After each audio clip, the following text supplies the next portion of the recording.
ডিএমপিকে long left. ছয় জনগোষ্ঠী জনজাতিকরণ বন্ধ করুক, বন্ধ করো, বন্ধ করো। ছয় জনগোষ্ঠী জনজাতিকরণ বন্ধ করুক, বন্ধ করো, বন্ধ করো। মহান সরকার হুঁশিয়ার, হুঁশিয়ার, হুঁশিয়ার। মহান সরকার হুঁশিয়ার, হুঁশিয়ার, হুঁশিয়ার।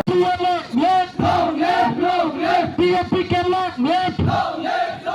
ছয় জনগোষ্ঠী জনজাতিকরণ বন্ধ করুক, বন্ধ করো, বন্ধ করো। ছয় জনগোষ্ঠী জনজাতিকরণ বন্ধ করুক, বন্ধ করো, বন্ধ করো। চলিছে, চলিবে এই সংগ্রাম, চলিছে, চলিছে, চলিবে এই সংগ্রাম, চলিছে, চলিছে, চলিবে এই জুই, চলিছে, চলিছে, চলিবে। তাই বলে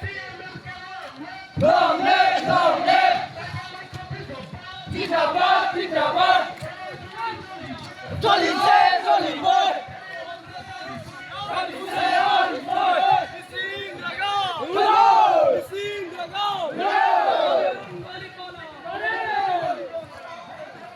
সরকার হুঁশিয়ার, হুঁশিয়ার, হুঁশিয়ার। মহান সরকার হুঁশিয়ার, হুঁশিয়ার, হুঁশিয়ার। ছয় জনগোষ্ঠী জনজাতিকরণ বন্ধ করে, বন্ধ করো, বন্ধ করো। আজি অসম চৰকাৰে যি ধৰণে ছয় জনগোষ্ঠীক জনজাতিকৰণ প্ৰদানৰ কাৰণে অহাকালিলৈ তেখেতসকলে শীতকালীন অধিৱেশনত তেওঁলোকৰ প্ৰতিবেদন পাঠ কৰিবলৈ লৈছে।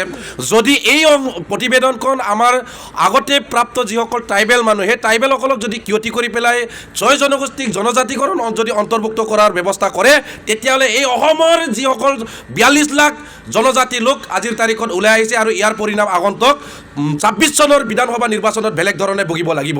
আজি কিছুমান সংগঠনৰ ঐদিনে ধেমাজিত কিছুমান সংগঠনৰ মানুহে যি ধৰণে আমাক ভয় ভাবুকি দি পেলাই তেখেতসকলে আজি জনজাতি নোপোৱাৰ আগতে ভয় ভাবুকি প্ৰদান কৰি বিভিন্ন সামাজিক মাধ্যমৰ যোগেদি তেওঁলোকে জনজাতিকৰণ হ'ব বিচাৰিছে। তাৰ আমি তীব্ৰ বিৰোধিতা কৰিছোঁ।